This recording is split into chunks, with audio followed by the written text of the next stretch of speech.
Opening. You wake up. Your account shows $1 quadrillion. You've just become the richest person to ever exist. And exactly 5 minutes later, you realize you've just lost the most important thing, a normal life. At first, it feels unreal. You stare at the number, waiting for it to disappear. You refresh the screen. Once. Twice. It doesn't change. Your heart starts beating faster. You don't feel powerful. You feel confused. Because nothing in your life prepared you for this. No warning. No explanation. Just a number so large it stops making sense. For a brief moment, you think, this solves everything. No more stress. No more limits. No more problems. But that thought doesn't last. Because, deep down, something feels wrong. Level 1. The world finds you. It doesn't take long. Within minutes, your name appears online. At first, it's just speculation. Then confirmation. Then chaos. News channels interrupt. Live broadcasts. Social media explodes. With your face, your name, your number. People start calling you things. A genius. A mystery. A threat. Your phone vibrates nonstop. Calls you don't answer. Messages you don't read. Emails stack faster than you can process. Then comes the knock. You hesitate before opening the door. But when you do, they're already stepping inside. Men in suits. Calm. Controlled. Security. They don't ask permission. They assess the room. Check the windows. Scan your face. You're not safe anymore, one of them says. Within hours, your home changes. Cameras installed. Entrances secured. Schedules rewritten. You're no longer alone. But you're no longer free either. Level 2. The price of absolute fame. By the end of the day, your life belongs to the public. Every move is tracked. Every word is analyzed. Every silence is questioned. You try to step outside, just for air. But before you reach the gate, your security team stops you. Not like this. Not alone. Not anymore. You watch the outside world from behind glass. People gather near your house. Not to see you. To capture you. Phones raised. Waiting for a glimpse. You realize something uncomfortable. You didn't just become rich. You became visible. Completely visible. And there is no way to turn that off. Level 3. Wealth loses meaning. You decide to use the money. At least enjoy it. You buy a car. Not because you need it. Because you can. Then another. Then 10. The process becomes mechanical. Click. Purchase. Delivered. You don't wait. You don't hesitate. There's no tension. No anticipation. You move to houses. A mansion. Then another. Then an entire compound. Each one more expensive than the last. And yet, each one feels the same. Empty. Because when you can have everything instantly, ownership loses its meaning. Level 5. Normal life disappears. One day, you decide to do something simple. Nothing extravagant. Nothing impressive. Just coffee. You put on plain clothes. No designer logos. No watches. No signals. You look at yourself in the mirror and, for a second, you almost believe it.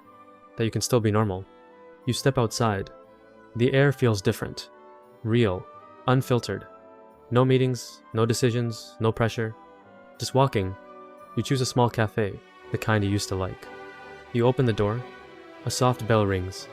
The sound of cups, quiet conversations, background music. For a moment, it works. You sit down. You breathe. This feels familiar. Safe. Almost like nothing changed. Then, someone looks at you. Not just a glance. A second look. Longer. Focused. Recognition. You see it happen in real time. Their expression shifts. Curiosity turns into certainty. They whisper to someone next to them. That person looks too. Then another. And another. The room changes. The conversations stop. Phones come out. Cameras turn toward you. You hear your name. Soft at first. Then louder. Faster. Spreading. You feel it. That shift. The invisible line being drawn. You're not just a person anymore. You're an event. A moment. Content. You stand up. Too quickly. Too aware. Too exposed. You leave before your order arrives. The door closes behind you. The noise fades. But something stays. The realization. You can't go back. Even the smallest moments are no longer yours. And the coffee? It sits there, untouched, like the version of your life you just lost. Level 6. The pressure to give. You try to do something good, not for attention, not for headlines, just because you can. You donate $100 million. Hospitals, schools, research. Lives change overnight. People praise you. Interviews, articles, headlines, calling you generous, visionary, different. For one day. Then the tone shifts. Quiet at first, then louder. Only 0.01%. You read it twice. You check the numbers. They're right. To them, it's not $100 million. It's a fraction. A percentage. A comparison. So you give more. $500 million. Bigger projects. Larger impact. More visibility. The response comes faster this time. Still not enough. Why not $1 billion? You can afford it. You scroll, and scroll, and scroll. The gratitude fades faster than the expectation grows. You realize something unsettling. This isn't about helping anymore. It's about scale, about perception, about how much you could give, not what you already did. You try to set a limit, a number that feels meaningful, responsible, final, but it doesn't exist. Because every time you give, the baseline moves. People don't see generosity. They see capacity. And your capacity has no ceiling. There is no finish line. No moment where the world stops and says, that's enough. So you keep giving. Not because you want to, but because stopping feels worse. And slowly, even kindness starts to feel like pressure. Level 7. Relationships change. You reach out to old friends. People who knew you before any of this. Before the headlines. Before the money. Before everything changed. At first, it feels normal. They reply fast. They're excited. Bro, it's been a while. We should catch up. You agree. You meet them. Same place, same faces. But something is off. Subtle, almost invisible. They smile a little wider than before. Laugh a little harder. Listen a little more carefully. Like every word matters more now. You try to ignore it. You talk about the past. Old memories. Inside jokes. Moments that used to feel real. But the conversation doesn't stay there. It drifts. Slowly. Toward money. Opportunities. Ideas. Hey, I've been thinking. You could invest in this. I've got something big. You nod. You listen. But something inside you disconnects. You start noticing the pauses. The way they choose their words. The way they look at you, not like before. Not as an equal, but as access. As possibility. As leverage. You wonder, are they still talking to you? Or to what you've become? You test it. You stay quiet. You stop offering. You stop reacting. And the energy changes. Conversations slow down. Messages take longer. Plans stop happening. And one by one, they fade. Not dramatically. Not suddenly. Just quietly. Until one day, you look at your contacts and realize the people who knew you best no longer know you at all. Level 8. You become a target. At first, it's small. An email. A claim. Something vague. You barely pay attention. Your legal team handles it. That's what they're there for. Then another one comes. Different person, different story, same pattern. You owe me. You promised. You caused damage. You assume it's coincidence. Misunderstanding. Noise. But it doesn't stop. It grows. Quietly, then rapidly. Lawsuits begin stacking. One after another. Some are believable. Most are absurd. People you've never met. Situations you've never been in. Stories that don't even make sense. But that doesn't matter. Because you're not being targeted for truth. You're being targeted for value. You're rich. Which means even a small chance of winning is worth it for them. Your lawyers explain it clearly. They don't need to win. They just need you to settle. So you start paying. At first, to make things go away. Then to save time. Then, to avoid risk. Millions disappear into legal fees. Not investments.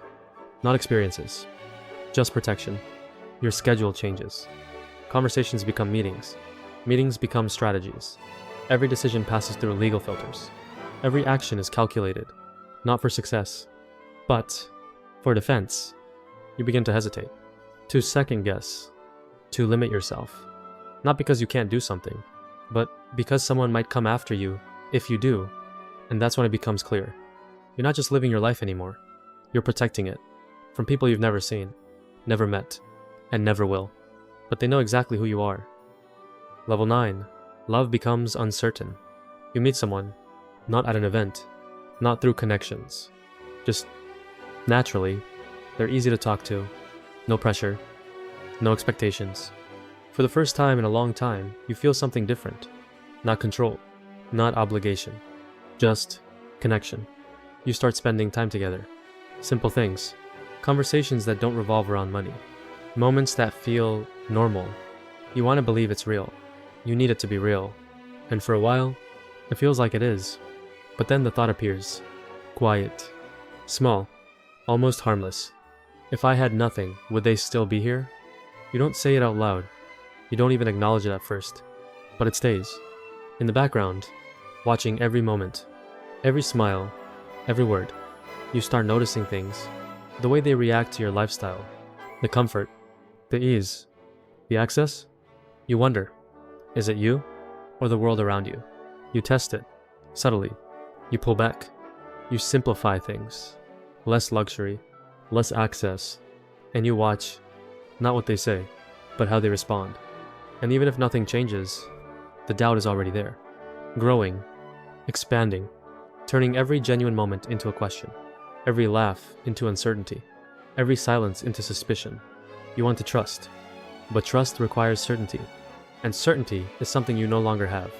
So you stay. You continue. You try.